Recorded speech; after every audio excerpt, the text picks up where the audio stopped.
What's up, everybody? Welcome back. Hope everybody's having a great day or night whenever you're watching this. We're back with week 4 pick'em for the NFL games this week. My win percentage is not very high. I think the highest I've done right now is like barely over 50%. Picking correctly, it's not been going good, but this week we're bouncing back. This week I want to get at least 75% of these picks right.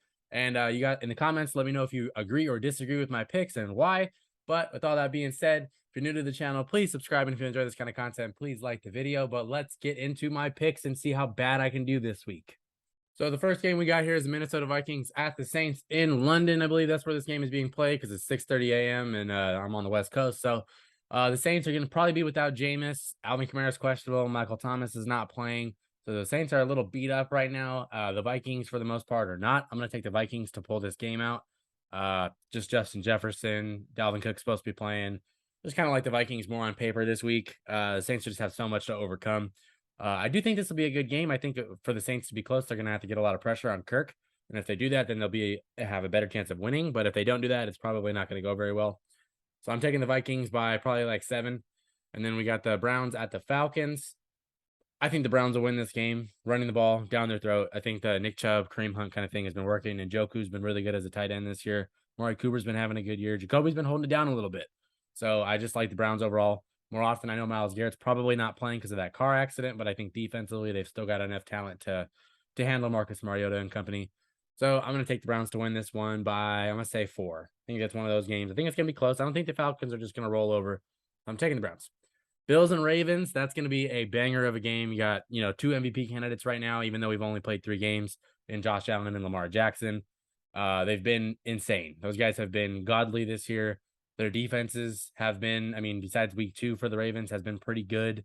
I'm taking Baltimore in this game. I think the home field advantage is a big deal for them. The Bills have played so many snaps, losing that game the way they did against the Dolphins last week. I think the Ravens have just looked really good. I'm taking Lamar Jackson to win this game at home. I think this one is decided on the last possession. Whoever has the ball last probably wins this game. I'm going to bet that Lamar does it because they have the better kicker, in my opinion, and Justin Tucker. Probably winning this game by 3 or less. Then we got the 1-2 Commanders, who should probably be 0-3, versus the 2-1 Dallas Cowboys, who have bounced back miraculously without Dak. I'm taking Dallas in this one. Defensively, they have been really, really good. Micah Parsons has probably been the best defender in the entire NFL this year. He's been awesome. Trayvon Diggs had a pick last week. They played really well against the Giants, who are an improved team this year. Commanders just have looked horrible all year long. Their one win was kind of fluky against the Jags. It was a fourth quarter comeback. But I just like Dallas in this. Cooper Rush has been holding it down. I think that they found something with Zeke and Pollard mixing it up.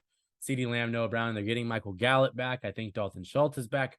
I just like the Cowboys this week. I'm taking them by 10. Then we got the Seahawks and Lions. And if the Lions were fully healthy, I would have the Lions winning this one by 14 plus.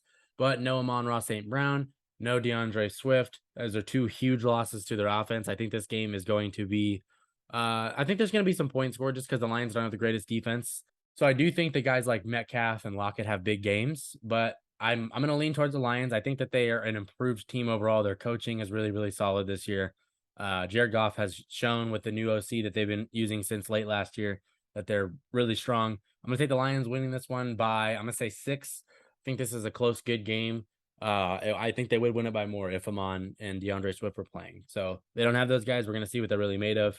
Those are 2 of their most special playmakers on offense. So this game could go either way. Then we have my injury-riddled Chargers versus the Houston Texans, who, even though their record, they don't have a win, they have been better than a lot of people have thought in their games. The games have been closer, more competitive. The Chargers, on the other hand, are just ravaged with injuries. They lost Rashawn Slater for the year. Joey Bosa's out, so they lost 2 All-Pros right there. But Keenan Allen, he's also not playing from what I've seen. So the receiving course taking a hit again. Corey Linsley is back though at center. They're going to have J.C. Jackson back at corner. So I think that they got a little bit healthier in a couple really key pieces. And the Texans, they just don't have all the talent you need to win right now. And the guys like Damian Pierce are doing good, but I just think the Chargers have too much overall talent right now to really lose this game. The Chargers lose this game, it's panic button time for them because you can't start out 1-3 in a conference like the AFC and think that you're going to have a good shot at winning. So they got to win this game. It's a statement game for the Chargers, and I think the Texans, they have nothing to lose. So that's a dangerous team to play against right now. But I'm gonna take the Chargers by, I'll say 5. It's gonna be one of those weird games because we never beat anybody by 30. We always have to play everyone close. So I think this game's going to be close. It is in Houston. Taking Chargers. Titans at Colts. I don't think the Titans are any good. I'm taking the Colts. Michael Pittman's playing, so I love the Colts offense when he's playing in it because he's their number one receiver. I don't know if Shaquille Leonard's back or not. I don't think he is, but if he is, even better. I'm just going to take the Colts to win this one by 10. The Titans offense has just not looked good for the most part the entire year. Then we got the Chicago Bears at the New York Giants. And if you would have told me before the season that both these teams were going to be 2-1 before the season started, I would have laughed really loud in your face. But they're 2-1. Both of these teams somehow, some way. I like the Giants in this game. They're at home. They've been improved. Brian Dable has been great for their coaching. Saquon looks like he's back to being Saquon. I know they don't really have their receivers right now, but their defense is really, really solid. Kayvon's back.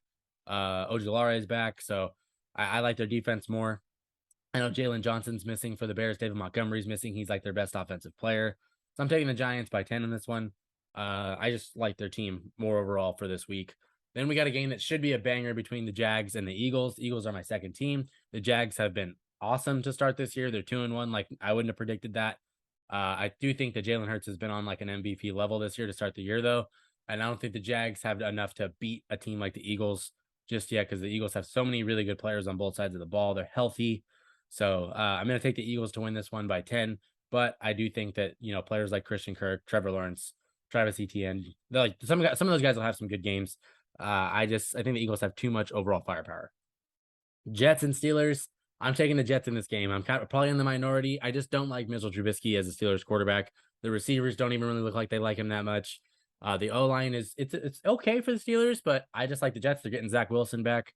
Garrett Wilson's been awesome as a receiver. Breece Hall's been really good. Their O-line's been okay. Their defense it's been, the corners are good. The safeties are not. Sauce Gardner and DJ Reed, I think, is the other one. He's been awesome. Both those guys at corners have been locked down. I like the Jets in this game to win by 10 plus. I just don't like the Steelers this year. There's too many question marks on their offense, and especially they have a huge one at quarterback. So I'm going to take the Jets. Then we got the Cardinals at the Panthers. I'm going to take the Cardinals to win this game. Baker has just not looked very good. Christian McCaffrey's already questionable. That's pretty much the entire offense. The receivers don't really get the ball in the Panthers system. DJ Moore is not getting it. Robbie Anderson's not really getting it. Like, it's just not a lot to look forward to if you're a Panthers fan right now. And the Cardinals, while they're 1-2, they can't go 1-3 to start this year. It's kind of a similar story as the Chargers. I think this game is going to mean a lot for the Cardinals. If they lose this game, it's going to be, what are we going to do? Because their one win was a huge, crazy comeback win that is unlikely to ever happen again against the Raiders. So I like the Cardinals to win this game by probably, I'm going to say 9 or more. The Panthers offense just looks so lackluster sometimes. And to be fair, so does the Cardinals, but I think that the Cardinals had the better quarterback, and I think that's what's going to ultimately lead them to victory in this game. Patriots and Packers. I'm taking the Packers. Mac Jones not playing for the Patriots. You got Brian Hoyer coming in at quarterback. Don't really think they have a great shot of even being close in this game. Aaron Rodgers looks like he's back to being Aaron Rodgers. Romeo Doubs has looked pretty nice. Aaron Jones, AJ Dillon, they still got that going. David Bakhtiari's back at left tackle, so I think that's big for them for pass blocking and run blocking. And the Packers, they still have a really damn good defense on top of it. So I'm taking the Packers to win this one by 13 plus. I don't think this game is going to be all that close. I think the Packers handle this one pretty easily. Then we get to the game where both these teams' records could literally be flipped almost for the most part. The Broncos could be 0-3 at this point, but they're 2-1 right now. And I think I did a video on it a couple days ago about Javonte Williams. He is the key to their offense. If they just unleash him, they're going to be just fine. So if their coaching manages to not be stupid and they actually unleash Javonte for 20 plus touches, I think that they win this game. The Raiders are in desperate need of a win, though. That is a team that knows they cannot go 0-4, and they're at home in Vegas. The Broncos offense has looked, putrid for most of the season so far. So I think if they're smart and they use Javonte for a lot of their offensive workload, they're going to win this game. I'm going to say this game is decided by 4 or less, kind of like one of the earlier games. This is one of those statement games for both teams. The Broncos got to prove that they can really come out and put like a complete performance together, and the Raiders got to prove that they're just not going to roll over and go 0-4, and that's a big deal. So I'm taking the Broncos. Then we got the Chiefs and the Bucks. The Bucks are getting Mike Evans back. That's a big deal. The Chiefs offense has just looked, besides week 1 where they destroyed the Cardinals, offense has not looked all that impressive. Yes, they have Patrick Mahomes, but the Bucks, I just like the Bucks defense more too. Their linebackers are great. They got a couple good corners. You got Antoine Winfield Jr. at the safety spot. Their defense is just better in my opinion, so I'm taking the Bucks to win this game. It is going to be played in Tampa. It's not getting moved to Minnesota because of the hurricane or anything like that. I'm taking the Bucks to win this game by probably 6 or more. This is a big game for both teams, so I hope it's competitive. I hope it's a great game. Taking the Bucks in the Super Bowl rematch, though. And we got the LA Rams at the San Fran 49ers. Jimmy G getting his second full start back now. I think that's a big deal. I'm taking the Niners to win this game. The Rams just have really not shown me a lot on either side of the ball. Yes, they're 2-1, but it's kind of a lackluster 2-1 in my opinion. The Niners are 1-2, and one of their losses was in like the craziest conditions against the Bears, and then their loss last week was basically one of the weirdest, baddest games that teams have played on Monday Night Football against the Broncos. So I think that another week of Jimmy getting back into rhythm with his guys, Kittle being able to be playing, I think they'll be in good shape. Defensively, I think they have more firepower on defense. Nick Bosa, Fred Warner, Emmanuel Mosley, Travarius Ward. I think they have more playmakers. So I'm going to take the Niners to win this game. These games are always a bloodbath between these two teams. So I'm going to say they win by 4 or less. This is going to be one of those games that comes down in the fourth quarter to whichever team can make the more critical plays. And I just think the Rams secondary outside of Ramsey is just not there. It's just not there. So guys like Debo, Ayuk, Kittle, even Jeff Wilson out of the backfield, like there's too many plays to be made against them, and I think the Niners will do it. So I'm taking the Niners by 4 or less. And those are my picks. Let me know if you agree or disagree with them. You love or hate them, just despise them, whatever you want to call it. I'm hoping to get more than half of these right for once. That would be fantastic. Let me know if you think I'm going to be able to do it. If you're new to the channel, please subscribe. And if you enjoy this kind of content, please like the video. But there are my picks. Thank you for watching. Peace.